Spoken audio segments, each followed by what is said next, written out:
You're listening to Skeptoid. I'm Brian Dunning from Skeptoid.com. First in flight. If you watched the opening ceremonies of the Rio de Janeiro Olympics in 2016, you might have been surprised to see a celebration of the first manned flight in an aircraft. And it wasn't the Wright brothers. What's this, you might have said? Flagrant pseudo-history? Well, maybe and maybe not. Historical firsts are not always cut and dried. We saw this in stark detail back in episode 154 about who was the first to break the sound barrier. Not only are some historical claims questionable, some goalposts are subject to interpretation. Need a flight be powered to be called the first? Need it be controlled? Need it travel a certain distance, last a certain duration, crest a certain altitude? All of these come into play when we try to learn who was the first to fly an airplane. Many inventors were part of the saga toward the first flight, but we can only include a few here. Those we'll discuss today have the strongest claims, and since there's no firm place where we can draw the line, I'm going to draw it at how many we can squeeze into a Skeptoid episode. Gustav Whitehead and Richard Pearce are two I omitted because their claims are not considered reliable. So without further ado, let us now delve into history's timeline and see what our characters were up to and when. We'll pick it up in 1886 when Frenchman Clément Ader drew up the design for a craft he called the Éole, part steampunk, part bat. It didn't look like it would be much of a flyer, but when he took it for a spin on October 9th, 1890, it actually made a few short hops into the air when its lightweight steam engine, of Ader's own design, was at full throttle, a few meters at a time at most. His contemporaries focused on the basics, building gliders. The whole decade of the 1890s saw gliders refined worldwide to a high degree. A pilot could launch from the top of a dune and glide perhaps 100 meters or more. It seemed that soon someone was bound to take it to the next level. And so someone did. On May 6, 1896, Smithsonian Secretary Samuel Langley launched an unpiloted drone from a spring catapult atop a houseboat on the Potomac River. Aerodrome number 5 flew for 1 kilometer powered by a one-cylinder steam engine before splashing down. 6 months later, on November 11th, Aerodrome number 6 flew 1.5 kilometers. Ader took note and was now ready with a third generation of his flying machine, which he called Aviation 3. It was a great, gorgeous, bat-winged machine straight out of H.G. Wells.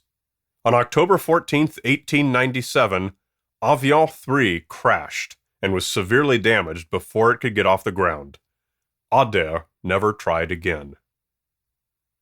This left Langley as the leader in world aviation by default, and his successes, coupled with his considerable political connections, prompted the War Department to grant him $50,000 in 1898, and the Smithsonian added another $20,000 to continue his work.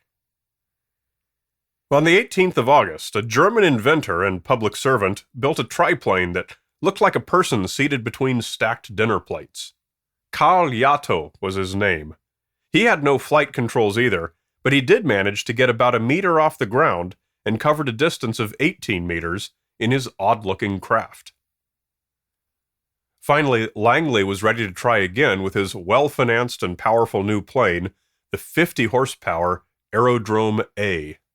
On October 7th, he set it up on the catapult atop the houseboat again, piloted by his assistant, Charles Manley.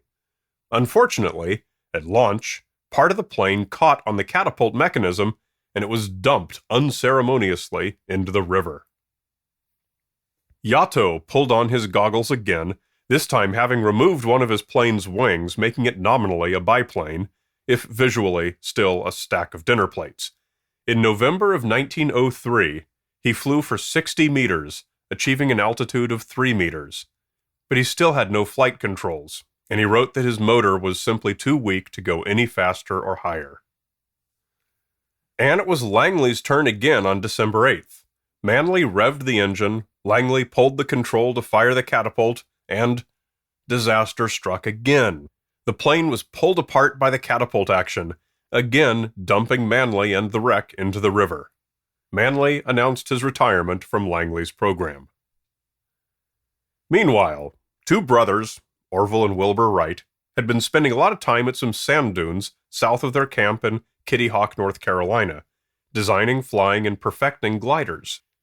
6 days after Manley's second swim, on December 14th, the brothers set up their first powered plane, dubbed the Flyer, on a rail. It had skids instead of wheels, so to take off, it rode on a dolly along a rail. With Wilbur lying at the controls, the Flyer took off and flew 34 meters. But it landed a bit hard, damaging the front elevator, which they called a rudder. They elected not to count this flight, as the rail was sloped downhill. The next day, Wilbur telegrammed their father about the 112-foot flight. Misjudgment at start reduced flight 112. Power and control ample. Rudder only injured. Success assured. Keep quiet. 3 days later, on the 17th, they'd fixed the elevator and had a good strong wind of 21 miles per hour. They put their launching rail on flat ground, pointed into the wind, and this time made 4 flights. The brothers took turns, Orville then Wilbur. Each flight was longer than the last, and all went perfectly. A number of friends and assistants witnessed and took excellent photographs. The last flight of the day rose to an altitude of about 3 meters and covered 260 meters. Wilbur attempted no turns, but had excellent control and kept the Flyer straight and level. This time, the telegram said, Success. 4 flights Thursday morning, all against 21-mile wind. Started from level with engine power alone. Average speed through air 31 miles. Longest 57 seconds. Inform press. Home Christmas. Orville Wright, 5:25 p.m. Unfortunately, while carrying the Flyer back to its shed, a gust caught it and it got away from the men and cartwheeled, and was severely damaged. Rather than repair it, the brothers elected to build an improved replacement. The original Wright Flyer never flew again. The Flyer II was brought out for a press demonstration on May 24, 1904, but this time they elected not to travel all the way to the coast from Ohio, and instead set up at Huffman Prairie Flying Field in Dayton. The winds there were slack, without much of a headwind to take off into, so they built a catapult. It was a wooden tower, inside of which a weight dropped, pulling a rope which launched the Flyer II along its rail. Like the original Flyer, this plane had no wheels either. The brothers made many flights over the next few months, with their best on November 9th, when the Flyer II made 2 5-minute flights in circles. Most used the catapult, but on windier days it was unnecessary. The next year, in 1905, their Flyer III made its maiden flight, and by October 5th it proved it could fly as long as its pilot wanted to. Wilbur stayed aloft for 38 minutes, flying 40 kilometers, until his fuel ran out. This is when the French began to take notice. A week after Wilbur's flight, the International Aeronautical Foundation, FAI, was founded in Paris, intended to be the governing body of the sport of flying.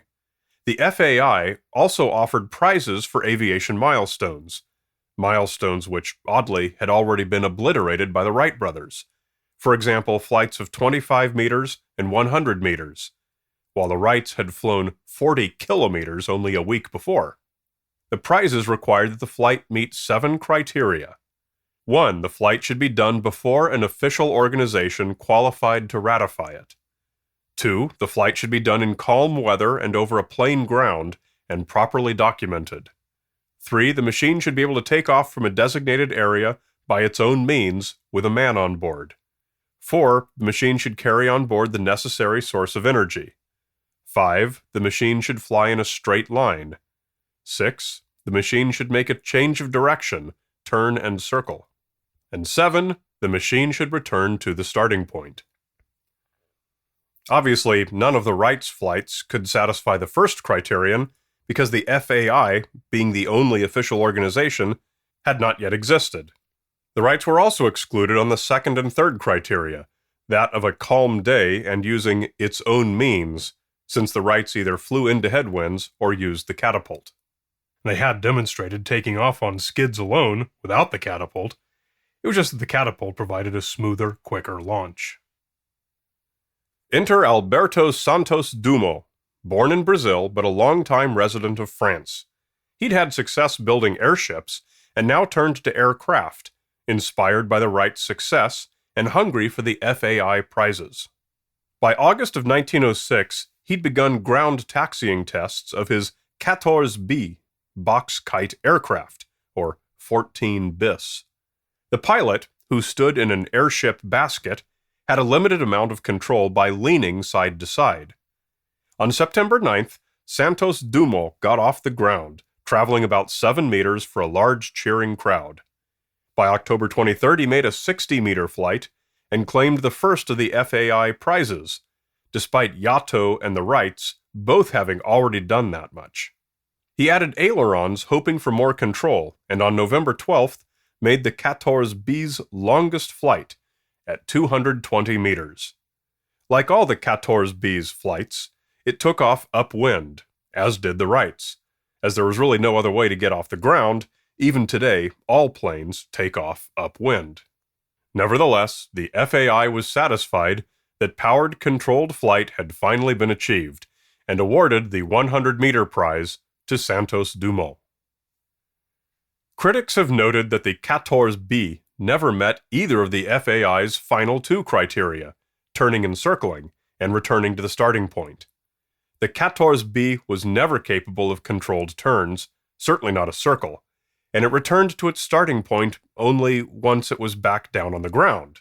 Some wags have noted that some French sporting bodies tend to apply rules selectively to favor Europeans over Americans, but I will leave that to you to debate on your own.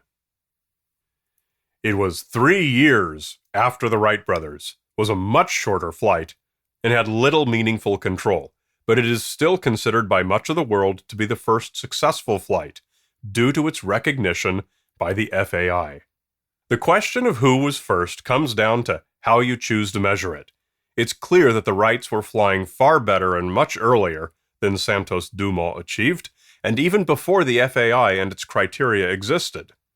But what's not clear is whether that's how you choose to make the call. As in all subjective comparisons, science is not always the determining factor.